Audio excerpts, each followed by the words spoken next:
3:30-র সময় টাইম দেওয়া ব্রাইড যখন 5:30-র সময় সাজতে আসে, তখন কেমন মনে হয় বলো তো? কিন্তু আজকে আমার কিন্তু কোনো অসুবিধা হয়নি, কারণ আজকে আমার আর কোনো কাজ ছিল না। তো ব্রাইড বললো, দিদি আমি একটু দেরি করে যাব 4টের দিকে। তা 4টে 4:30টাই 5:30 হয়ে গেছিলো। তাও আসাতে আমি ওকে রেডি করতে বসে পড়লাম। ব্রাইডকে তো খুবই মিষ্টি দেখতে, আর ও যেরকম যেরকম চেয়েছিল আমি ঠিক সেরকমভাবেই ওর উপরে কাজ করার চেষ্টা করছিলাম। তো একটা কথা বলো তো, তোমরা আজকালকার দিনে তোমরা অনুষ্ঠান বাড়িতে গিয়ে তোমরা কি সিরিয়াসলি বুঝতে পারো কে ব্রাইড আর কারা গেস্ট?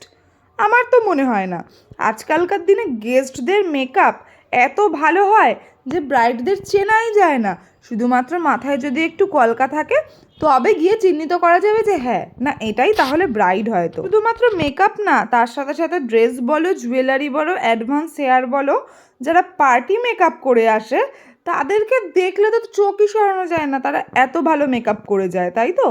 কিন্তু এবার একটা কথা বলো, যখনই পার্টি মেকআপের চার্জেসটা তোমরা জানতে চাও আর আমরা একটা চার্জেস বলি, তাহলে তখন কেন বলো যে এত টাকা কেন নিচ্ছ? মেকআপ করতে গেলে আমরা কোন প্রোডাক্টটা মিস করি বলো তো দিতে?